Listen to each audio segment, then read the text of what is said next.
يا رب قربنا وباركنا لنعمل صالحا في يدي رسالة التغيير.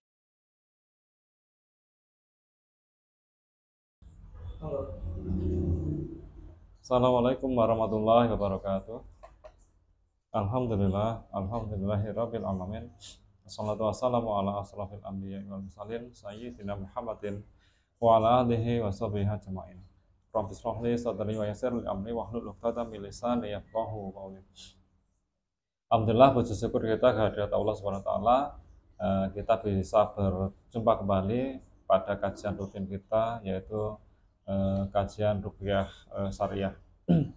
Salawat serta salam semoga senantiasa tercurahkan kepada junjungan kita Nabi besar Muhammad SAW. Semoga kita menjadi bagian dari umat yang mendapatkan syafaat dari beliau di yaumil akhir. Sahabat hidup berkah yang dirahmati Allah, pada kesempatan malam hari ini kita akan mencoba membahas sebuah tema yang cukup horor, ya, cukup menakutkan juga ini, yaitu apakah jin bisa menyakiti dan membunuh manusia. Sahabat hidup berkah yang dirahmati Allah, jin adalah makhluk gaib yang diciptakan dari Allah dan hidup di alam yang berbeda dari manusia. Meskipun demikian, jin dapat berinteraksi dengan manusia lewat berbagai cara, ya, seperti menimbulkan ketakutan yang ekstrim hingga menyebabkan serangan jantung dan lain-lain, dan juga bisa mengendalikan pikiran seseorang sehingga bisa melakukan tindakan yang berbahaya ataupun bahkan bisa menyerang secara fisik dalam bentuk yang tak terlihat. Beberapa kasus kematian misterius dikaitkan dengan gangguan jin, meskipun sulit dibuktikan secara ilmiah. Nah, sebenarnya apakah jin ini bisa menyakiti bahkan membunuh manusia menurut Al-Quran dan Hadis, akan kita kupas tentunya bersama dengan narasumber kita, yaitu Ustadz Dr. Andes Lukman Hakim. Beliau adalah praktisi ruqyah Kota Malang. Dan kita sudah bersama dengan beliau. Assalamualaikum Ustadz Lukman. Waalaikumsalam warahmatullahi wabarakatuh. Assalamualaikum warahmatullahi wabarakatuh. Kita lanjutkan kajian kita, Ustadz, ya. Ini lumayan temanya, Ustadz. Semoga Ustadz disampaikan dulu penjelasannya terkait dengan ini, saat temanya, apakah jin bisa menyakiti dan membunuh manusia. Tafadhol, Ustaz. Assalamualaikum warahmatullahi wabarakatuh. Waalaikumsalam warahmatullahi wabarakatuh. Alhamdulillahirabbil alamin. Assalatu wassalamu ala asyrafil anbiya wal mursalin sayyidina wa maulana Muhammadin wa ala alihi washabbihi ajmain.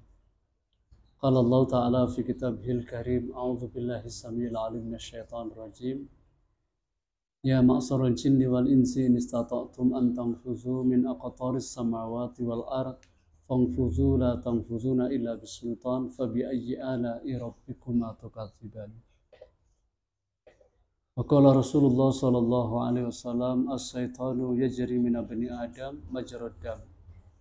Sadaqallahul azim wa sadaqa rasuluhun nabiyul karim wa nahnu ala dzalika minas syahidina was syakirin.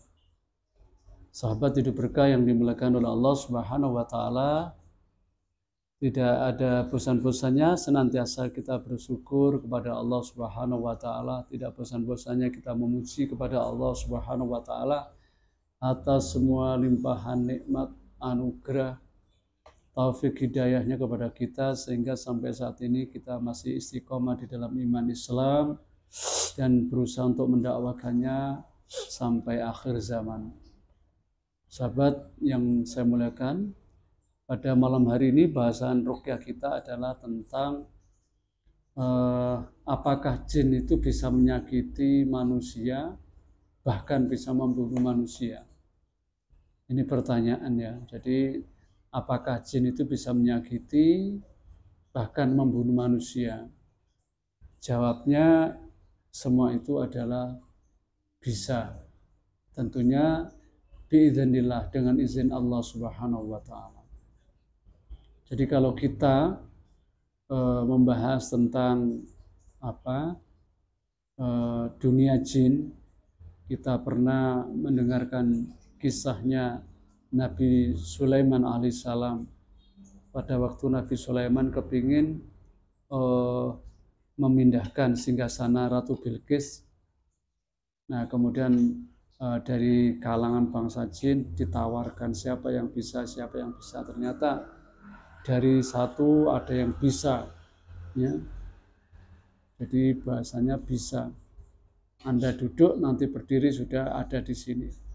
Bahkan ada yang mengatakan Anda terpejam, Anda membuka mata, singgasana Ratu Bilqis sudah bisa ada di sini. Itu sampai segitunya. Jadi jin itu juga punya kemampuan yang seperti itu. Tentunya itu semua dengan izin Allah Subhanahu wa taala. Makanya di dalam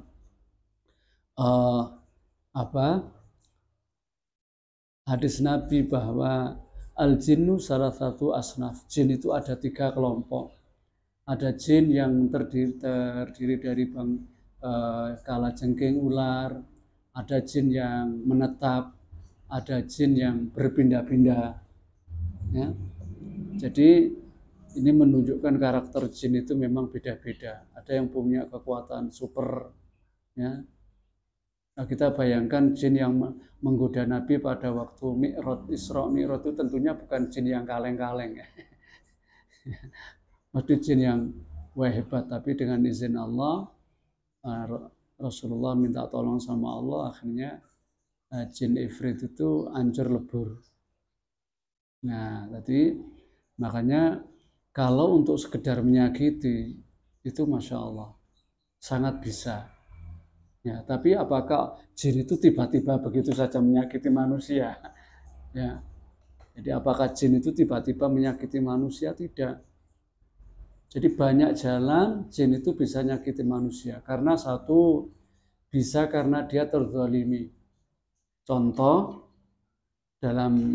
di lapangan kita pernah, walaupun jin itu dalam setan itu dalam keadaan salah, tapi kadang ya namanya seperti manusia. Jadi masuk salah, tapi kadang-kadang jadi ngeyel. Kita pernah nangani di sebuah perumahan di Malang, ya. Nah, di Malang itu seorang developer, ya, dia katanya dengan pembangunan rumah-rumah baru, tiba-tiba jin itu tiba-tiba bego-bego yang ada di itu enggak bisa gerak, ya, enggak bisa gerak. Kemudian mobil yang ngangkut batu, pasir, bata merah itu juga tiba-tiba pas ngusung barang-barang itu enggak bisa gerak, bahkan ban belakangnya itu sampai putar-putar sampai mengeluarkan asap. Nah, kemudian kita dari seorang yang pembangunan di situ, bosnya datang ke kita, gimana ini kok bisa seperti ini? Kemudian kita diagnosis.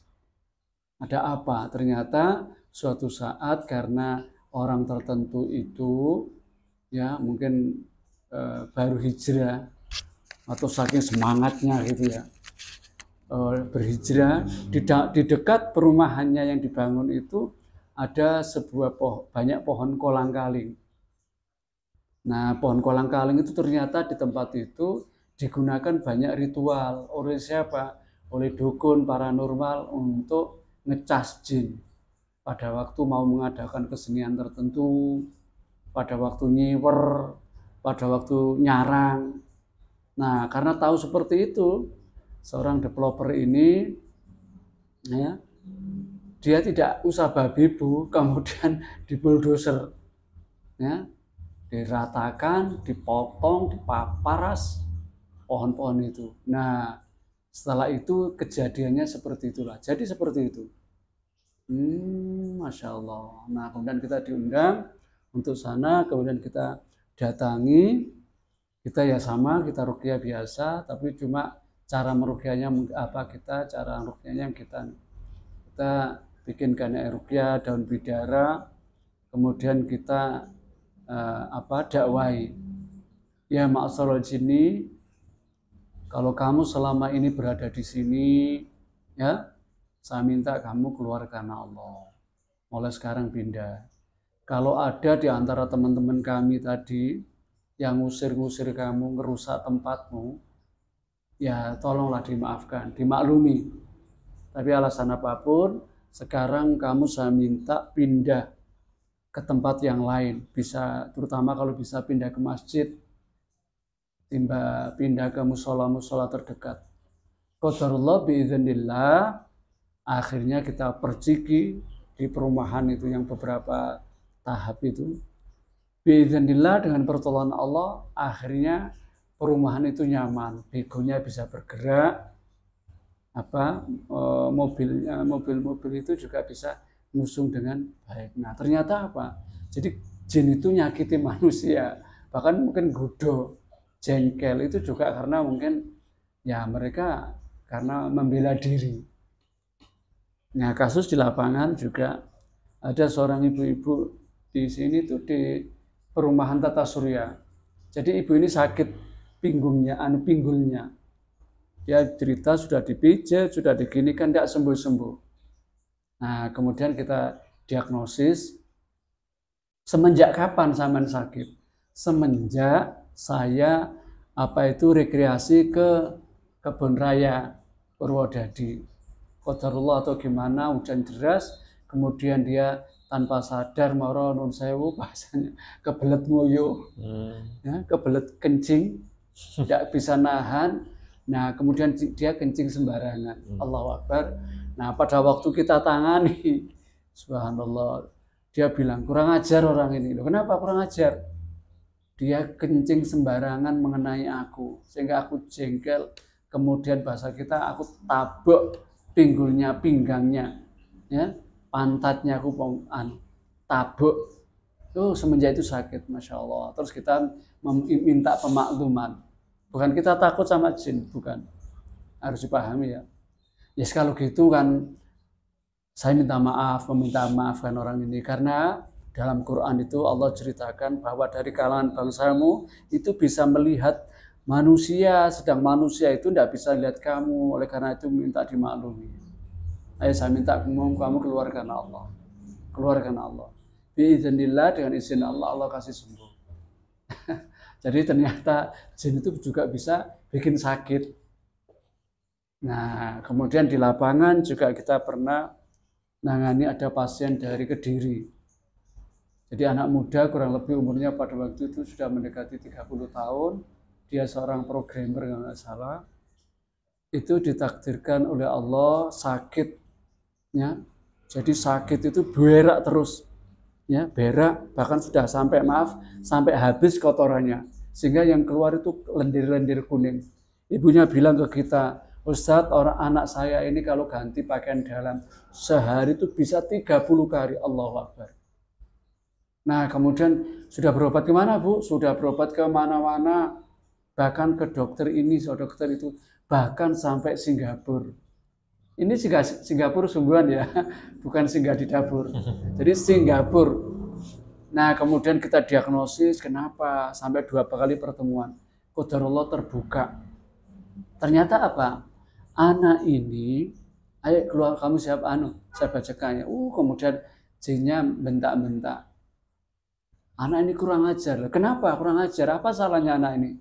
Dia datang, ya, di tempat tertentu di Tegalan.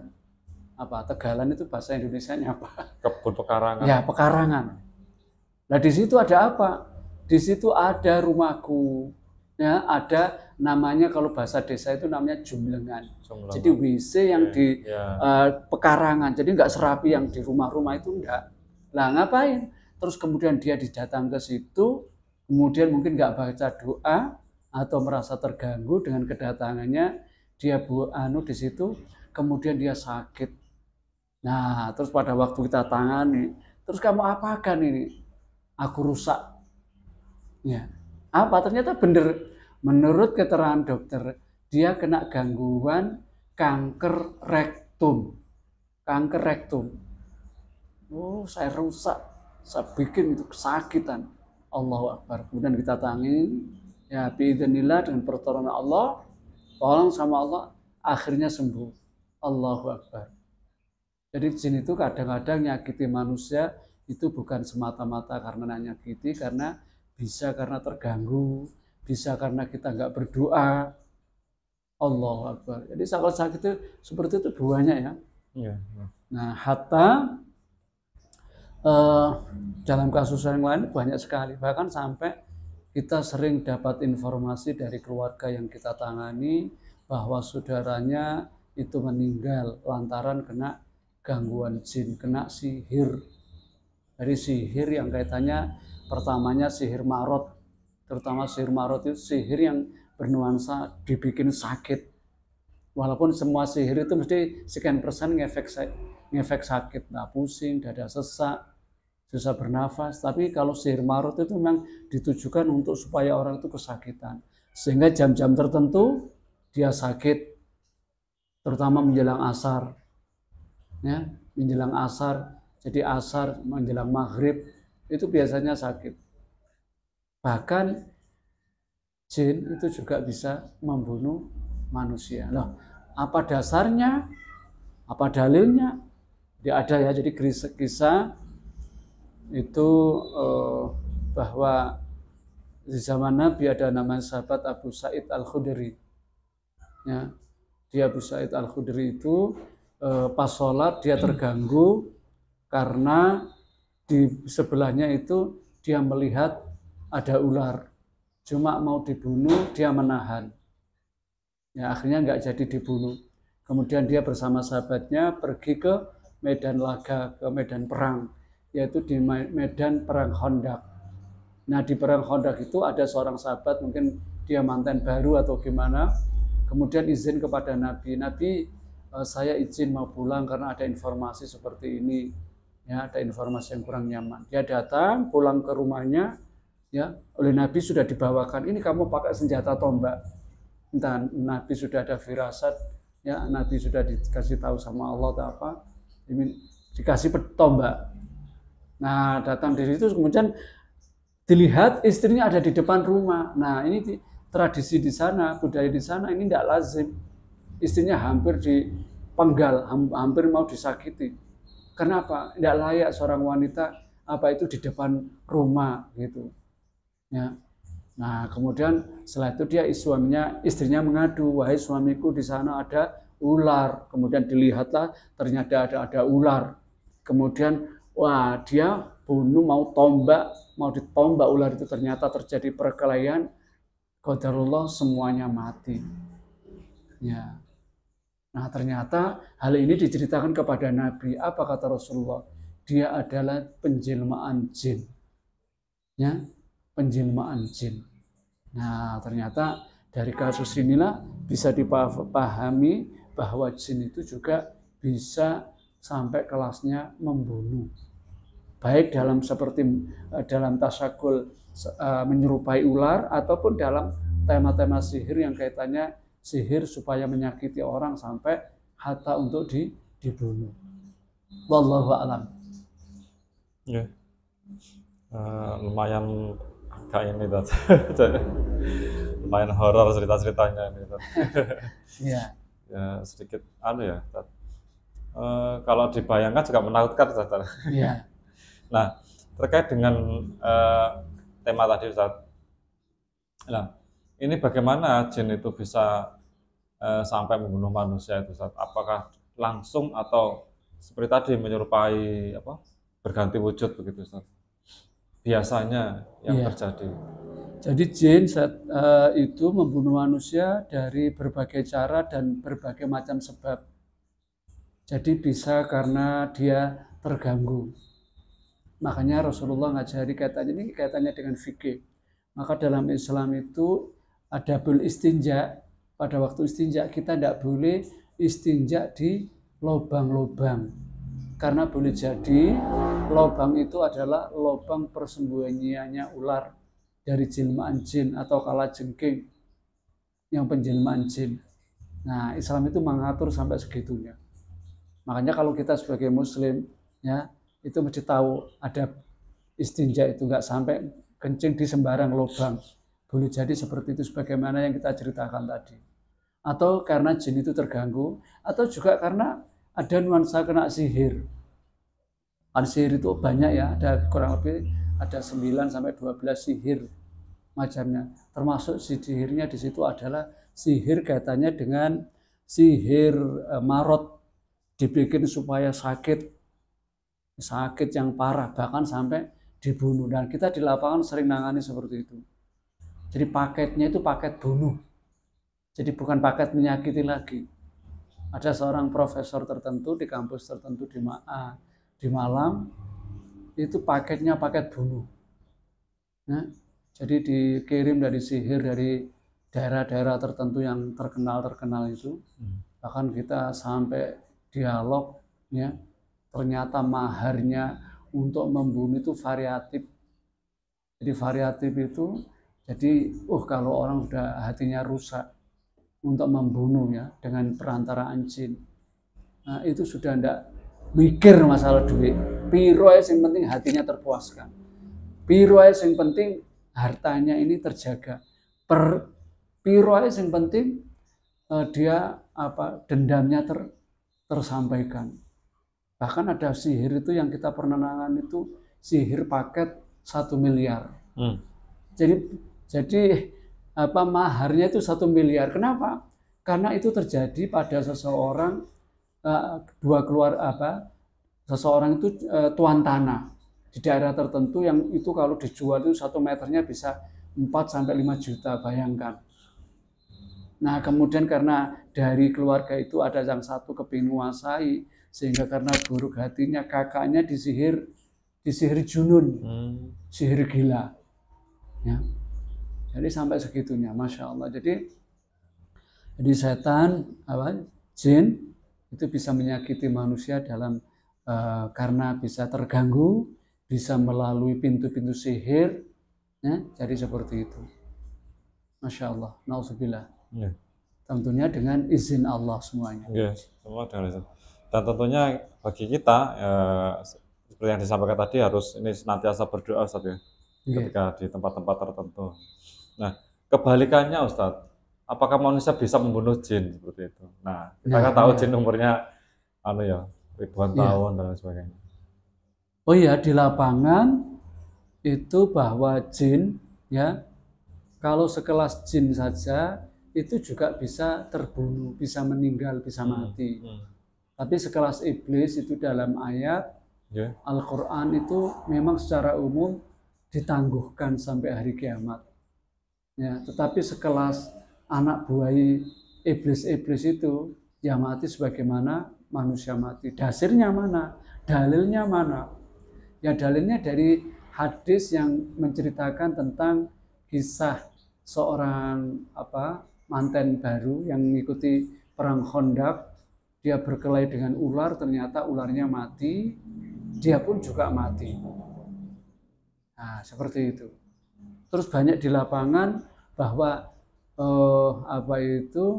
jin-jin itu sekelas jin ya, itu yang bukan sekelas biang keroknya, sekelas iblisnya, itu juga bisa mati. Dengan apa? Ya berkelahi dengan manusia. Dengan apa? Mungkin dibacakan ayat-ayat tertentu yang kaitannya menyakiti, membunuh dan sebagainya.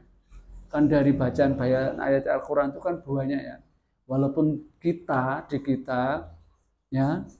di guru kita dalam ruqyah kita itu ruqyah dakwah.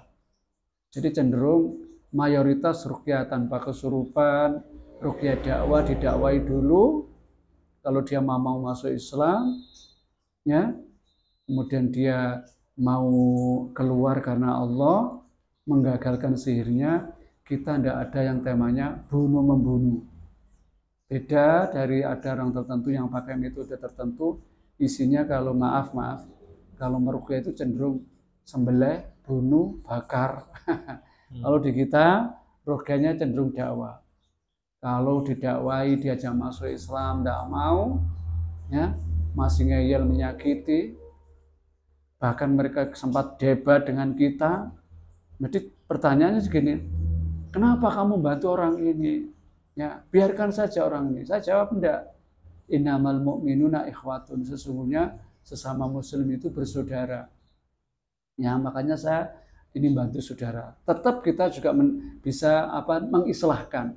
Kalau memang orang ini salah, ya saya minta maaf, saya mintakan maaf.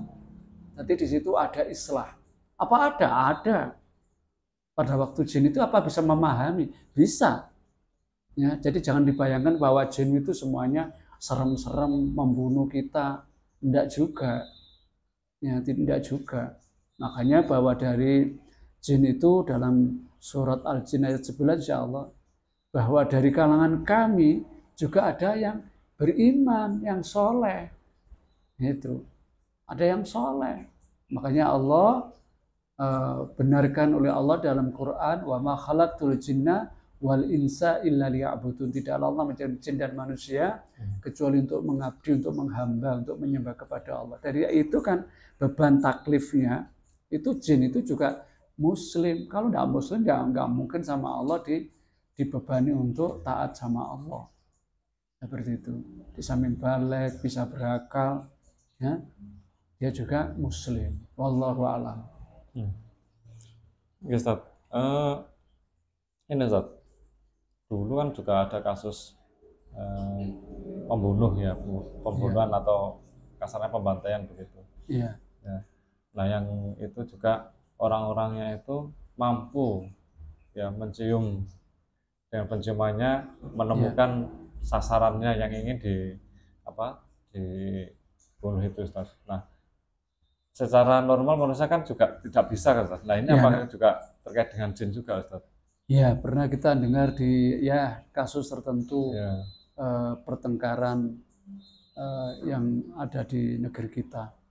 Jadi etnis tertentu dengan etnis tertentu karena ya mungkin bisa salah paham atau masalah lainnya, sehingga karena nggak terima itu terjadilah pertumpahan darah yang kita sangat miris pada waktu, miris sekali, miris, cerita-cerita mistis itu banyak, ya. Dan itu apakah ada? Ya ada.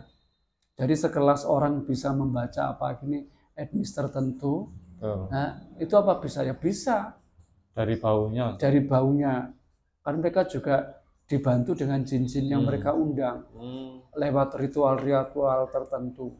Apalagi kalau etnis tertentu atau orang-orang tertentu itu kalau sudah ritual totalitas untuk setan itu total udah, bahkan minum darah, korban apa, ya mau bangkai dan sebagainya korbankan. Sehingga pada waktu seperti itu jin-jin juga tunduk. Sehingga dia ngasih tahu bahwa ini orang tertentu tahu. Makanya kata Rasulullah, as-syaitanu yajri mina bani Adam majrad dam. Setan itu mengganggu manusia, ganggu manusia itu bisa mengikuti aliran darah. Wah, sampai segitunya. Ya. Makanya seperti itu apa ada? Ada. Ya, ada. Bahkan bukan hanya kasus kekerasan tertentu atau persekentaan atau apa ya, itu yang di negeri kita berapa tahun yang lalu. Tapi orang-orang tertentu yang indigo juga tahu ini etnisnya ini sekian persen dia tahu. Ya tentunya dengan bantuan jin. Seperti itu. Nah, termasuk santet itu juga jin yang bekerja ini juga jin, Ustaz ya? Iya. Sampai bisa membunuh ya? Iya bisa. Dan biasanya kalau seperti itu temanya nanti bagi kita yang sering ngaji di kajian ruqyah. Jadi Islam itu solusi. Itu biasanya menurut kita kitab ruqyah yang kita pelajari, Wiqayatul Insan Minal Jinni Wasyaitan yang ditulis oleh Syekh Wahid Salam Bali. Itu kan ada mimpi-mimpi ya. Jadi jin cenderung orang-orang yang sihir-sihir yang sampai sekelas mati itu cenderung mimpi-mimpi tema orang mati, cenderung mimpi tema kuburan. Loh, kenapa kok mimpi kuburan? Orang kalau mimpi kuburan itu indikasinya satu, sihirnya menggunakan benda-benda yang bernuansa kuburan. Bisa tanah kuburan, bisa kain kafan, bisa organ tubuh manusia itu. Terus kalau mimpi kuburan apa artinya? Ya orang itu biar pergi ke kuburan. Maknanya gitu. Di lapangan seperti itu. Wallahu a'lam. Makanya kalau nggak ngerti, opo sih kok mimpi kuburan setelah itu sakit, setelah itu gini, yang memang tidak membidangi. Nah makanya kalau kita itu dengan ada ilmu yang dibimbing Al-Quran, ilmu yang dibimbing Sunnah Rasulullah, ilmu yang dibimbing para ulama yang lurus, ya insya Allah kita akan tahu. Tetap dalam bingkai syariat, dalam bingkai yang diridhoi oleh Allah, bukan karena bantuan jin dan setan. Wallahu a'lam. Ustaz, pertanyaan yang terakhir Ustaz, ini untuk melindungi diri kita dari serangan tadi, serangan jin itu yang bisa menyakiti kita atau bahkan membunuh kita barangkali, karena kita juga nggak tahu ya orang suka dengan kita, tidak suka dengan kita Ustaz. Nah ini untuk membantu diri kita, melindungi diri kita dari itu bagaimana Ustaz? Sekaligus ditutup Ustaz. Ya, jadi supaya kita dijaga oleh Allah, dilindungi Allah, Islam adalah solusi. Jadi sekali lagi, Islam adalah solusi. Jadi syariah, ya, Islam itu adalah solusi. Jadi artinya apa? Kalau jadi Allah mengajari kita dengan Al-Quran, dengan Rasulullah yang mulia, dengan para nabi dan sebagainya, itu sudah banyak bahwa jangan sampai lepas dari kita berlindung kepada Allah. Ya, nabi-nabi terdahulu juga gitu, bahkan mendoakan untuk cucu-cucunya, ya, anak-anaknya. Jadi doa penjagaan.